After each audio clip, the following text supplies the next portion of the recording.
Hi friends, welcome back to my channel. সবাই তোমরা কেমন আছো? আশা করছি খুব খুব ভালো আছো। চলো শুরু করে দিই তাহলে আজকে আর একটা নতুন ফ্রেশ ব্লগ নিয়ে। আজ হচ্ছে নীলষষ্ঠী বন্ধুরা, তো কারা কারা তোমরা নীলষষ্ঠী করছো অবশ্যই জানিও। সবার সন্তান ভালো থাকুক, সুস্থ থাকুক, এই কামনা করেই আমি আমার ব্লগটা আজকে শুরু করছি। সকালবেলা মেয়েকে আজকে ফার্স্ট স্কুলে পাঠালাম, জানো তো, এখানে এসেই প্রথম মেয়ে স্কুলে গেছে, তো ওই জন্যই আর কি ব্লগটা শুরু করার সময় না ফাঁকা ফাঁকা লাগছিল। তো কিছু তো করার নেই, মেয়েকে তো স্কুলে যেতেই হবে। তো ওকে ওই 9:30টার মধ্যে স্কুলে পাঠিয়ে দিয়েছি, আর তোমার দাদাভাইও বেরিয়ে গেছিলো। তারপর দেখো আমি বাড়িতে এসে আবার তাড়াহুড়োও করছি, কেন বলো তো, আজকে আবার মানে নন বেঙ্গলিদের যে নবরাত্রি চলছে না, তো সেটাই এখানেও চলছে।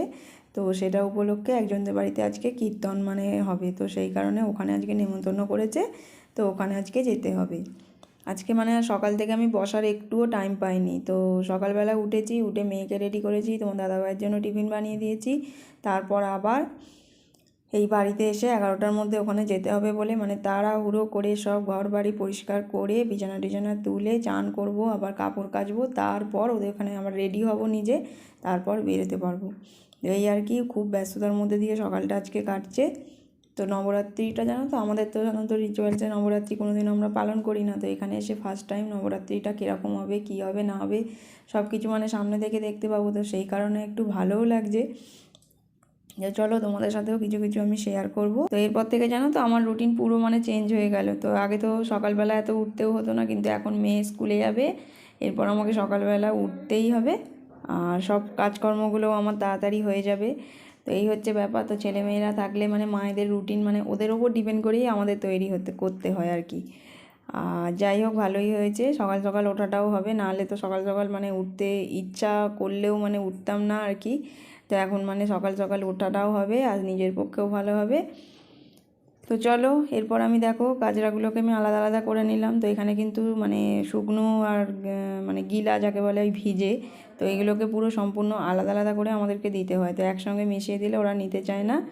তো এই হচ্ছে ব্যাপার, ওই জন্য আমি একটা বাক্স করেছি যেখানে আমি শুকনোগুলোকে আলাদা করি, আর মানে ভিজেটার জন্য একটা প্লাস্টিকের বালতি আছে, ওর মধ্যে আমি ওই ভিজেগুলোকে সারাদিন যেটা হয় সেটাকে জমিয়ে রাখি। তো দেখো মোটামুটি আমি তৈরি হয়ে একদম পৌঁছেই গেছি ওদের বাড়িতে। তো দেখো সবাই মোটামুটি এসে গেছে। তো ওদের রিচুয়ালস হচ্ছে প্রথমে ধাগা হাতে বেঁধে দেয়, তারপরে একটা টিপ দিয়েছিল, দেখো সবাইকে এরকম করছে। তো এই দেখো বাচ্চা মেয়েটিও ছিল, ওকেও বেঁধে দিচ্ছে। এখানে প্রথমে আমাদের বিভিন্ন ভজন টজন হলো, তারপরে আমরা কিছুটা নাচলাম, মানে ঠাকুরের গানের তালে তালেই সবাই যেরকম আমরা হরিনাম যেরকম বাঙালিরা করি না, সেরকমই কিছুটা।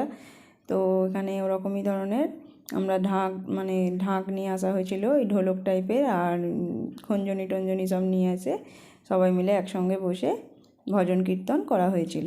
তো অন্য রিচুয়ালসের মধ্যে কিভাবে কি ওরা পালন করে, কিভাবে কি করে, সেগুলো দেখতে সত্যি মানে খুব ভালো লাগছিল। তো সেই কারণেই আর কি আমিও মন দিয়ে পুরোটা মানে দেখেছিলাম। তো 2-3 ঘন্টা কীভাবে যে সময় কেটে গেল বোঝাই গেল না।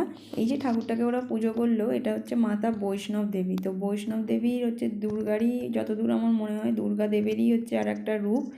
তো এটা 9 দিন ধরেই মানে দিনটা মানে পালন করা হয়। তো সেটাই ওরা 9 দিন ধরে কেউ কেউ উপোস থাকে।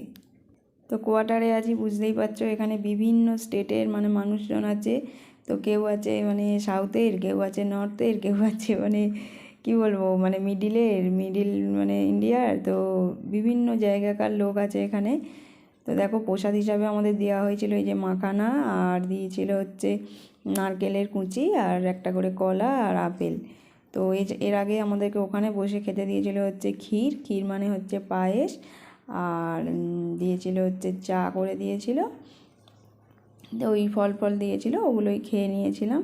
আর আমি আজকে যেহেতু নীলষষ্ঠী করেছি, তো সেই কারণে বাড়িতে আজকে করেছিলাম হচ্ছে লুচি আর ছোলা দিয়ে কুমড়ো আলুর তরকারি। তো তোমার দাদাভাই এসে গেছিলো, তারপর আমরা দেখো 3 জনে একসঙ্গে খেয়ে নিচ্ছিলাম।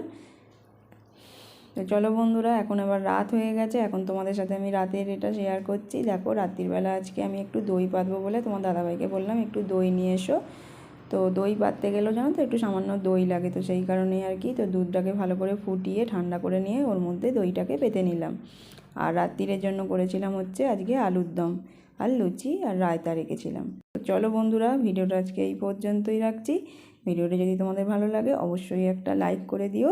আর তোমরা সবাই ভালো থেকো, সুস্থ থেকো, সাবধানে থেকো। দেখা হচ্ছে খুব শীঘ্রই আর একটা নতুন ব্লগ নিয়ে।